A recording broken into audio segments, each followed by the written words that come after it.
Olá, olá, prezados alunos e alunas, sejam muito bem-vindos aqui ao meu canal. Sou o professor Pedro Coelho e no vídeo de hoje, talvez o mais aguardado já nesse início de 2023, é justamente reservado para tratarmos inicialmente dos primeiros contornos estabelecidos pelo Decreto 11.366 desse ano de 2023, que vai tratar diretamente de uma série de suspensões, revogações, modificações de normas regulamentares referentes ao Estatuto do Desarmamento. Nós sabíamos, justamente no período eleitoral, que basicamente estávamos diante de dois projetos. Um mais armamentista, que estava aí vigente nos últimos 4 anos, e outro que deliberadamente optava por uma maior restrição. E não foi muita surpresa quando, no primeiro ano ou no primeiro dia da gestão do atual governante da nação, houve uma série de modificações e sinalizações justamente para essa restrição armamentista.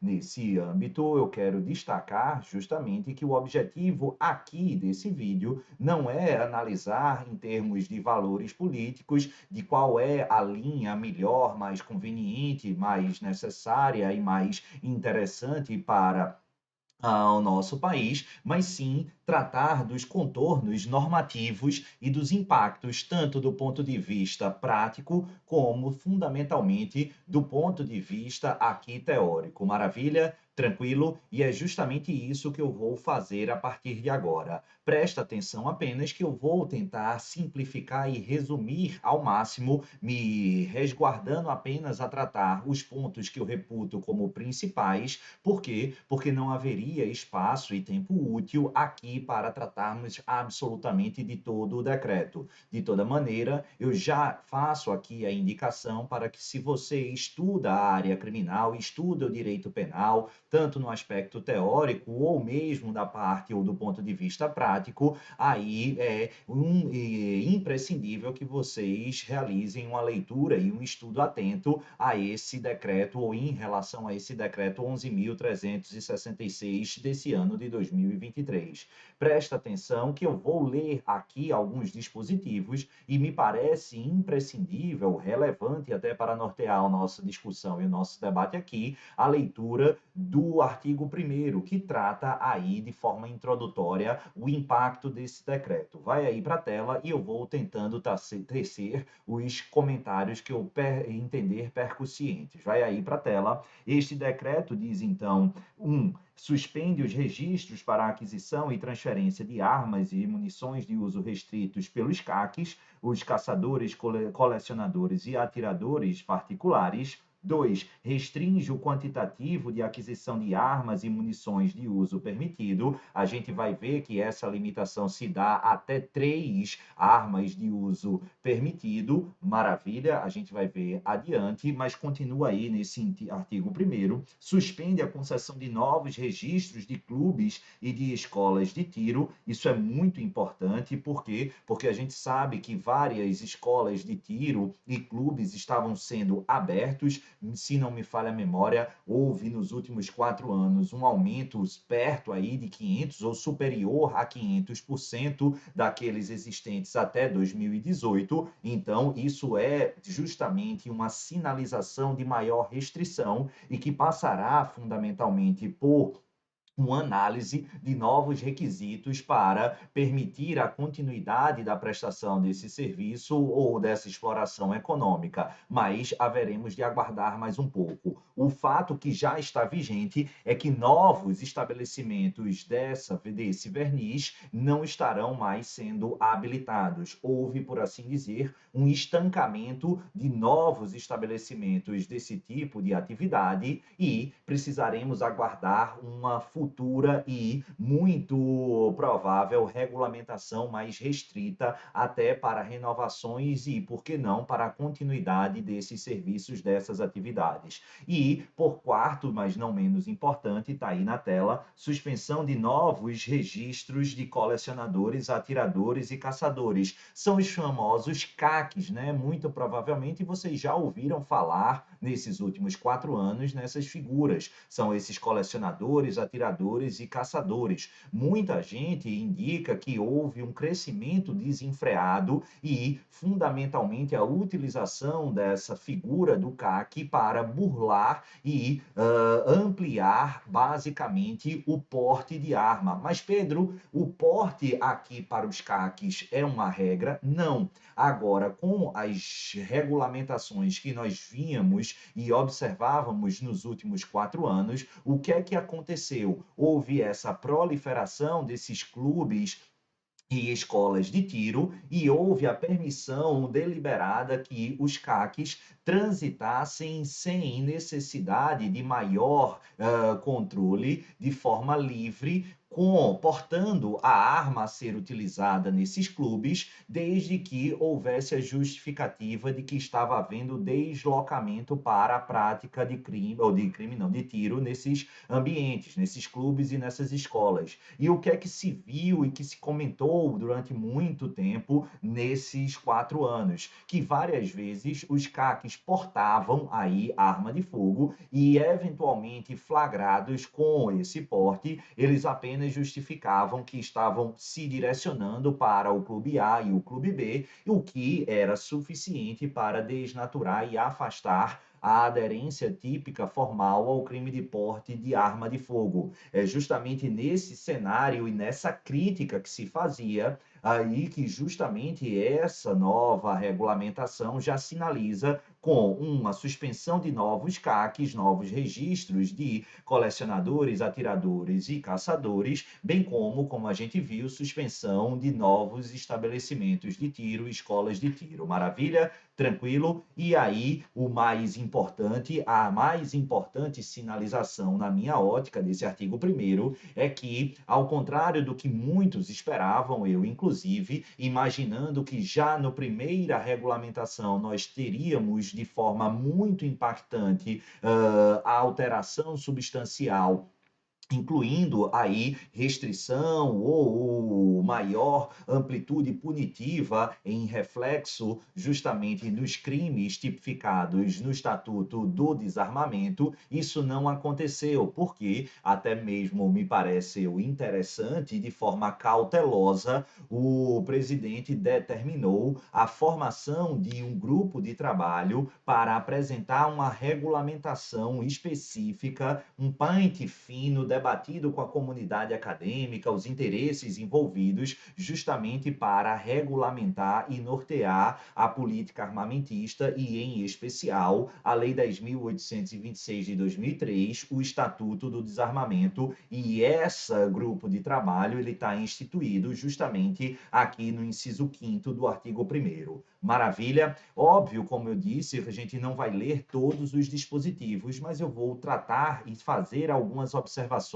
que me parecem merecer maior destaque. Olha, número 1, já aí tratada, é a observação quanto à criação do grupo de trabalho para discutir essas novas etapas e essa reformulação do tratamento jurídico no que tange às armas de fogo e a regulamentação do Estatuto do Desarmamento, que ele foi, de forma bastante sintomática, modificado nos últimos 4 anos e até mesmo afrouxado enquanto à sua restrição, e a tendência é que nós voltemos a ter uma política armamentista mais restrita, mais rígida, tanto do ponto de vista punitivo, mas sobretudo do ponto de vista de autorizações e de facilitação a uma maior circulação e de armas e munições. Deve haver, ao contrário dos últimos 4 anos, um maior controle nesse quesito, ao menos essa é a expectativa e, diretamente, a sinalização já percebida por conta desse decreto de 1º de janeiro de 23, o decreto 11.366.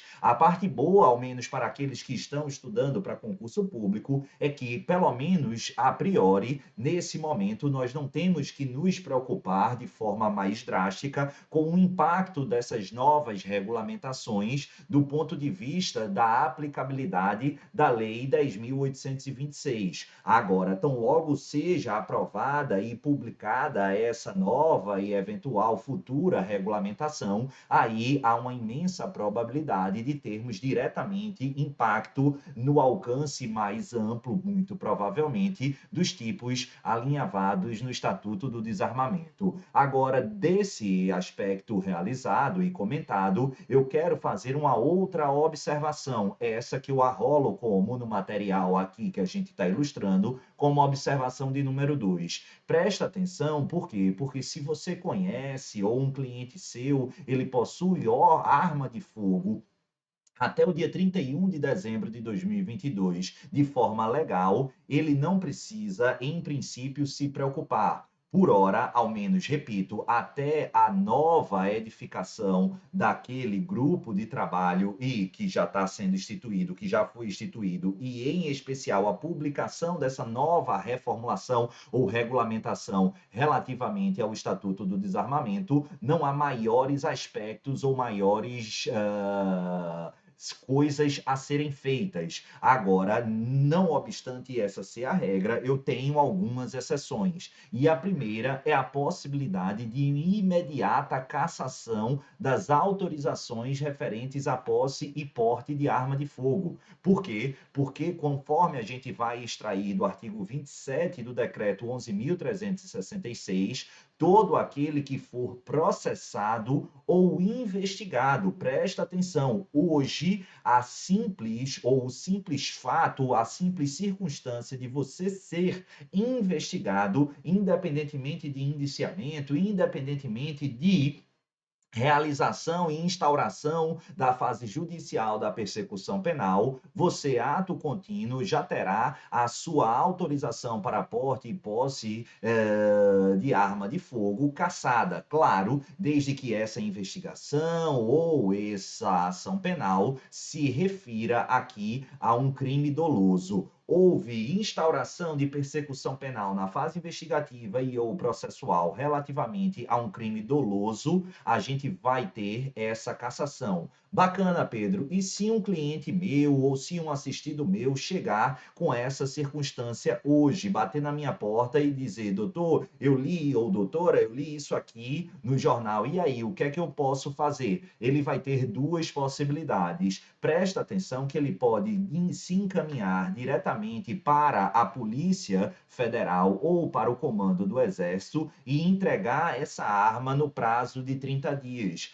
Assim fazendo, presta atenção, ele fará jus ao quê? A uma indenização relativa a essa arma de fogo, a uma padronização, uma tabelação em relação aos valores para cada espécie ou cada tipo de arma de fogo. Ele vai lá, a Polícia Federal, vai lá no Comando do Exército e vai entregar essa arma nos próximos 30 dias e, ato contínuo, vai receber um retorno indenizatório compatível com a qualidade da sua arma entregue. De outra sorte, nesses 30 dias, não querendo esses proprietários dessas armas de fogo entregar ao Exército e ou à Polícia Federal, a solução é ele, eventualmente, comercializar essa arma. Ele pode, sim, ele pode transferir essas respectivas armas, claro, para quem tem a idoneidade e legitimidade para adquiri-las,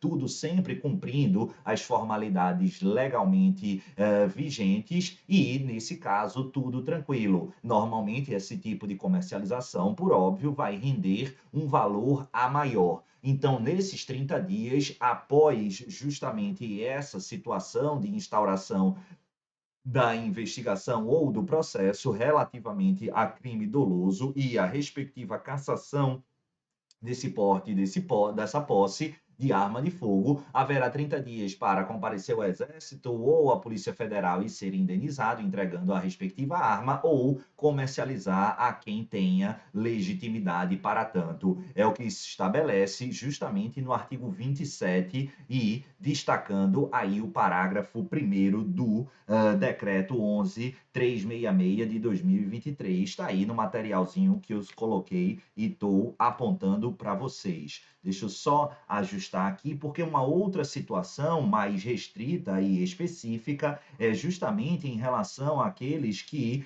forem submetidos a uma persecução penal, mas especificamente envolvendo crime com violência doméstica e familiar contra a mulher. Justamente, doutores e doutoras, a gente está aqui tratando de um crime doloso, porque envolve, claro, violência doméstica e familiar, e nesse caso, o que é que a gente vai ter? A gente tem uma regulamentação específica tratando aqui no parágrafo 5º do artigo 27 que as armas serão apreendidas. Cuidado, aqui nesse ponto, qual é a grande diferença? Pedro, é um crime doloso. Eu posso indenizar, ou posso buscar indenização pela literalidade do decreto, a resposta é negativa, porque com a peculiaridade de ser um crime doloso contra aliás, de ser um crime doloso, mas no contexto de violência doméstica e familiar, a solução vai ser justamente a apreensão dessa respectiva arma e não a sua possibilidade de comercialização ou de busca da indenização. Ele faz o decreto, no parágrafo 5º do artigo 27, inclusive alusão à Lei Maria da Penha, a Lei 11.340 de 2006,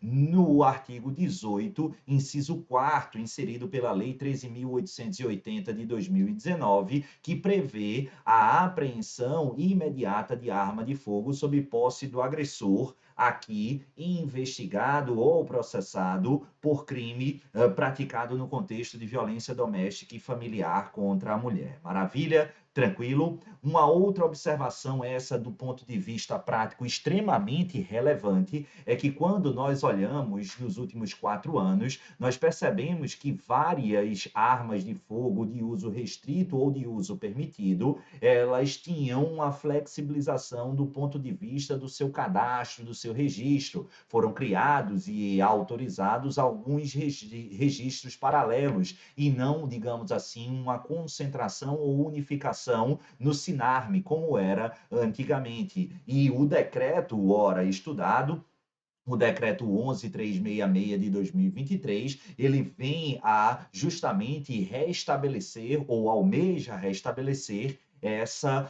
unificação, essa concentração e essa força aqui do Sinarme, determinando que as armas adquiridas após o dia 7 de maio de 2019, quando essa flexibilização foi estabelecida, elas devem ser cadastradas, todas elas, no Sinarme, mesmo que ostentem cadastro vigente em outros registros. O detentor, o proprietário dessas armas, eles têm 60 dias a contar da publicação do decreto para realizar esse registro. Repito, mesmo que essas armas elas estejam com registro em outros sistemas, em outros catálogos, revela-se imprescindível, por força normativa do decreto, que no prazo de 60 dias também esteja presente e realizado o registro junto ao Sinarme. Do contrário, poderá ter repercussão aí administrativa. Show de bola? Tranquilo? É o que prevê o próprio artigo 50, aliás, 2º do decreto ora analisado. Observação 4, muito interessante em relação aos CACs. Deem uma olhada aí no material. Os CACs, caçadores, atiradores e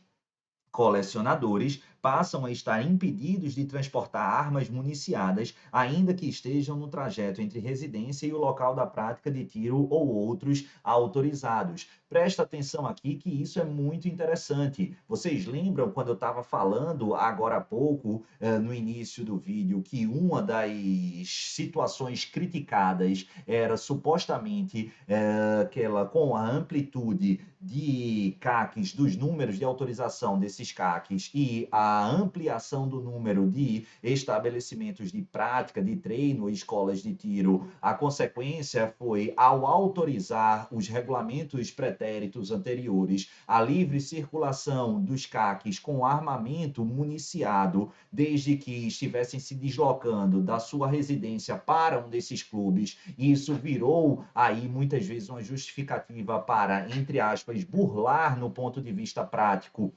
e concreto o crime de porte ilegal de arma de fogo, pois então aqui a gente já tem uma restrição maior. Se isso era possível, sair de casa com a arma municiada, um CAC, direcionando-se para um clube de tiro, e isso estaria alheio à punição, agora não mais. Você não pode, mesmo sendo CAC, saindo de casa e indo para um clube de tiro, transportar a sua arma municiada. Se assim o fizer, incorrerá muito provavelmente no crime, doutores e doutoras, de porte ilegal de arma de fogo. Então, fique esperto aí em relação a esse aspecto que está consignado no artigo 14 do Decreto 11.366 de 23. Outra observação importante é a suspensão de aquisição de munições para armas de uso restrito e a concessão de novas licenças para clubes de tiros e concessão de novas licenças para CACs. Eu quero destacar desse ponto que eu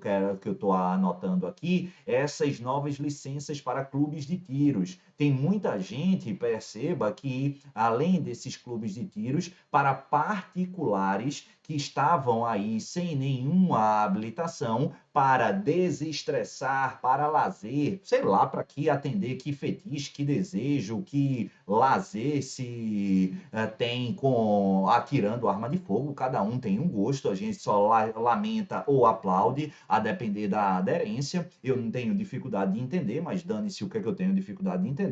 O fato é que se você conhece, ou se você é um desses que busca tiro ou clube de tiro para lazer, além desses clubes de tiro estarem restritos, aí novas licenças não serão possíveis, também haverá uma restrição para particulares sem habilitação buscarem pura e simplesmente para esse lazer esse tipo de atividade. É o que consigna o artigo 28 do decreto. E as últimas observações, só para a gente fechar essa primeira análise, então aí também estão suspensas as renovações de registro de arma de fogo até a próxima regulamentação do tema, a ser estabelecida pelo grupo de trabalho que a gente já mencionou, e a limitação de 3 armas de uso de permitido por pessoa, observados os requisitos do decreto e da legislação em vigor, conforme estabelece o artigo 4º. Repito aqui, pessoal, o objetivo não foi esgotar por absoluto o decreto 11.366 de 2023, mas dar um primeiro panorama. Foram várias as pedidos, as perguntas, as dúvidas trazidas por vocês nas minhas redes sociais. Eu disse, calma, que eu preciso estudar, pensar e sem criar um clima de terror. Por quê? Porque a gente não tem grandes impactos, ao menos nesse presente momento, em relação à amplitude ou restrição dos tipos penais e das normas confeccionadas, consagradas no Estatuto do Desarmamento, na Lei 10.826. Repito, a minha expectativa, com ainda mais vigor, é que isso ocorra, mas apenas com a nova regulamentação. E a minha expectativa é que vá aí ter alguma coisa de novo, num impacto mais sensível, no prazo de 30, 60, 90 ou até 120 dias. Nesse primeiro semestre deve vir definitivamente essa regulamentação, mas aguardemos e tão logo sejam publicados novos decretos, novas regulamentações, a gente vai estudar, claro, e trazer aquilo de mais relevante, importante e impactante para o seu conhecimento, para os seus estudos e para a aplicação prática do Estatuto do Desarmamento e do direito penal e processual penal como um todo. Maravilha?